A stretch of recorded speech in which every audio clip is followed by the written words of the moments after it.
ladies and gentlemen, greetings. It is indeed an exciting moment for me to be standing here today, being the first Assembly Chairperson of the Model African Union Summit. It is an honor for me to be amongst you delegates who are a powerhouse of ideas, opinions, critiques, and talents. Delegates, at this very moment, you are all fully prepared for your conference. You are well versed in international affairs, opinionated as you should be since you represent a certain country and have to endeavor for its welfare. You are expected to be objective since you need to view the happenings and debate with a critical mind. Today, we'll see you debating in your respective committees fiercely, proudly, and effectively. The MAU Summit is an educative experience. It harnesses your researching skills, heightens your maturity of thought, endorses your objectivity, promotes your debating skills and aptitudes as an orator. Our conference remains a simulation. However, the experience that all of us will go through is not a simulation. At the end of the day, there will be a paradigm shift, a necessary mindset to act as diplomats, the ensuing maturity and wisdom, a newfound respect for others, the ability to think on your feet amongst others.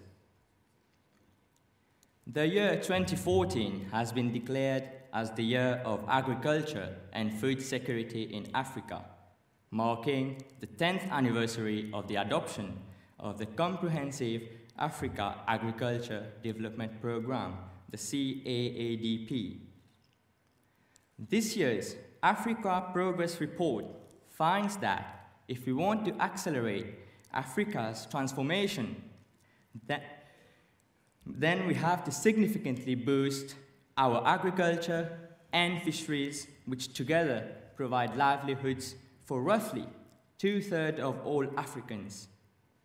This will impact directly on job creation, food security, improved nutrition, and resilience.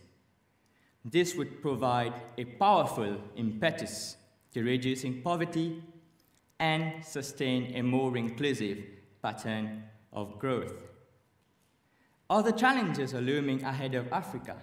Inter alia, lack of basic infrastructure continues to hamper its competitiveness and economic growth. The social unrest in Nigeria, caused mainly by the Boko Haram terrorist group, the deteriorating humanitarian crisis in South Sudan. At least 60% of the unemployed in Africa are young adults. Access to potable water remains a status symbol. The outbreak of the deadly Ebola virus, which provokes an escalating emergency due to the slim chance of finding any biological cure. The impending famine in Somalia, and so many other issues which ask for actions and not merely words. Africa has for too long been portrayed as the dark continent where only famine, conflicts, and other natural disasters make the headlines of the international media. However, this rhetoric has been changed from the traditional Afro-pessimism to well-deserving titles such as The Roaring Africa or The Rising Africa. One of the core African values that helped in knitting African societies for centuries today is the spirit of solidarity, Ubuntu. There is a prerequisite for sustained and concerted actions in the application of quality policies, strategies, programs, and investments driven by strong political commitment and leadership. Young people need genuine education and skills training.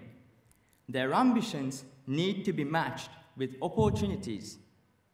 They should be encouraged to join the farmers, adopt and devise new techniques of cultivation. The Agenda 2063 shares the same vision as it makes room for discussion among all the stakeholders, and it hears the voice of all Africans by allowing us to have our say. Regional integration is imperative for Africa. In this context, the African peer review mechanism promotes the implementation of policies, standards, and practices leading to greater political stability. Delegates, we have to bear in mind that most of what needs to be done should be done in Africa by Africans. I am confident that through conciliation, mediation, adjudication, or other peaceful means, we can cooperate to gather the energies and talents that will bring a new light to the future of our continent. We must put our differences aside, uphold our responsibilities, and work for our Africa. This is a vision that I share with my Vice Assembly Chairperson, my chairpersons, the organizing committee, and the minister. An eminent Pan-Africanist who sadly left us last year, the late Nelson Mandela, used to say, I quote, "It is impossible until it is done," unquote. We can do the impossible. Notre réussite dépendra de la volonté de tous et de l'engagement collectif. Delegates, we need to act together in a spirit of compromise and tolerance. There is not and never will be ideal solutions which will satisfy all of us here. We, the leaders of our respective countries, need to look beyond the horizon and have the moral courage to look at our common humanity so that we may move towards making our Africa a better, more prosperous, and safer place. I wish all the participants very fruitful discussions. I look forward to receiving the insights of your discussions. Thank you for your kind attention.